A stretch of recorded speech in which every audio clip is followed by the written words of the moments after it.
Pemirsa, Otoritas Jasa Keuangan mengeluarkan kebijakan yang meminta pelaku usaha jasa keuangan untuk menghentikan penawaran produk dan jasa keuangan via SMS atau telepon tanpa persetujuan dari konsumen yang bersangkutan. Dan untuk membahasnya telah hadir di studio anggota Dewan Komisioner Bidang Edukasi dan Perlindungan Konsumen Otoritas Jasa Keuangan, Ibu Kusumani Tuti Sutiono, dan pengurus harian Yayasan Lembaga Konsumen Indonesia, Tulus Abadi. Selamat siang, Bu Tito dan Pak Tulus. Saya ke Bu Tito dulu, Bu. Sebenarnya seperti apa sih pelarangan yang dikeluarkan oleh OJK ini? Begini, Mbak Ami, kita tanggal 14 Mei yang lalu mengeluarkan surat kepada semua lembaga keuangan untuk menghentikan penawaran produk-produk ataupun layanan melalui telepon atau SMS. Tetapi sebenarnya itu sudah merupakan aturan yang dituangkan di Peraturan Otoritas Jasa Keuangan nomor 1 tahun lalu. Tetapi karena baru efektif 6 Agustus tahun ini, jadi sebetulnya baru akan berlaku.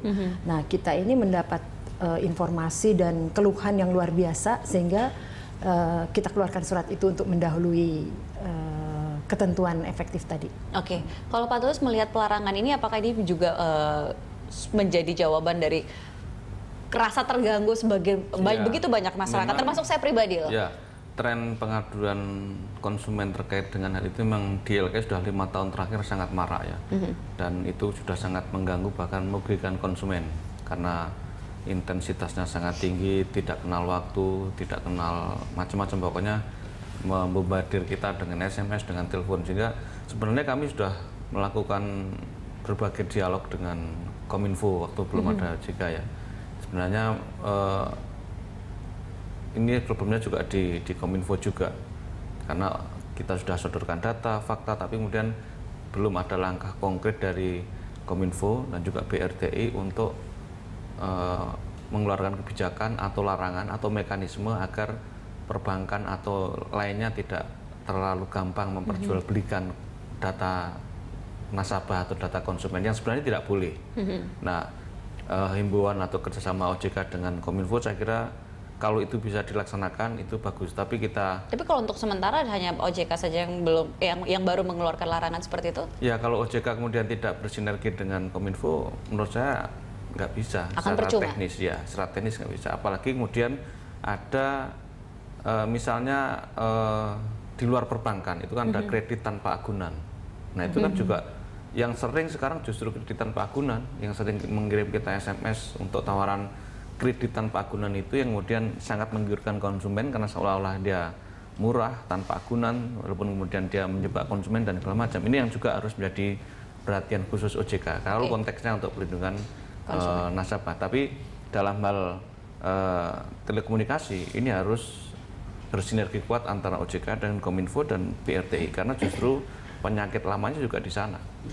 Oke, kita nanti akan lebih mendalam itu. Tapi kalau ke Bu Tito dulu, Ibu, sebenarnya pelarangannya ini kan ada dikatakan bahwa jika tanpa persetujuan dari konsumen yang bersangkutan. Nah, berarti dengan kata lain sebagai konsumen itu harus menyatakan keberatannya dulu ke pihak bank atau bagaimana?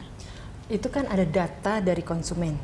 Nah, kita memang ada peraturan sebelumnya yang dikeluarkan oleh Bank Indonesia maupun Kementerian Keuangan bahwa tidak boleh menggunakan data nasabah atau konsumennya kalau itu tidak persetujuan yang bersangkutan, baik langsung maupun tidak langsung. Baik langsung maupun tidak langsung. Berarti dengan kata lain harus persetujuan dari pemilik data.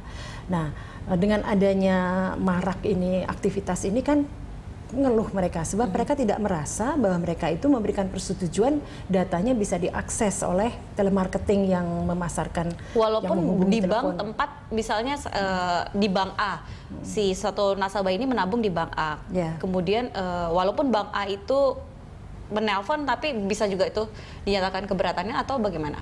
Kalau yang sekarang marak itu adalah pihak ketiga ya yang melakukan penawaran pemasaran itu. Nah, pihak ketiga itu yang jadi penghubung dan dia jadi bisa mengetahui data dari konsumen tadi. Tetapi kalau ketika pihak pertama si bank yang tempat menabung itu tetap boleh menelpon, tetap boleh dia memberikan. Yang berhubungan dengan layanan konsumen ya dia boleh. Tetapi kalau sudah tawaran yang dilakukan oleh pihak ketiga kan itu tidak jelas apakah cukup bertanggung jawab atau tidak. Kalau terjadi sesuatu siapa nanti yang bertanggung jawab itu menjadi tidak jelas. Nah, ini bisa merugikan konsumen seperti yang Pak Tulus Tulus sebutkan tadi. Oke, berarti memang ini untuk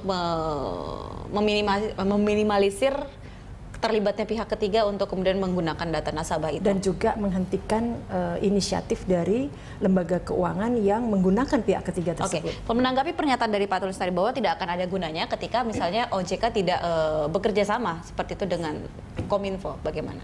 Itu betul sekali, karena kan BRTI, jadi Badan Regulasi Telekomunikasi Indonesia itu sebenarnya yang mempunyai kewenangan, bahkan dia bisa memblokir suatu nomor telepon. Ini yang sedang kita bahas bersama BRTI, OJK. Ini kan ada yang namanya registrasi kartu perdana dan tata niaga pemasaran yang menggunakan telekomunikasi itu. Ini sedang dalam proses karena memang belum efektif diberlakukan oleh BRTI. Itu kalau seandainya nanti itu bisa, itu akan sangat membantu. Sebab sekarang itu dengan tidak tertibnya orang bisa cepat mengganti nomor telepon, bahkan mendapatkan bonus SMS dan sekian itu. Nah, ini makin berlipat ganda itu praktek pemasaran seperti itu. Jadi memang penting kita untuk bisa bekerja sama dengan BRTI. Baik, kita nanti akan lanjutkan lagi di segmen berikutnya, Pak Tulus dan juga Bu Tito. Kami akan segera kembali. Pemirsa jangan kemana-mana, tetap bersama kami.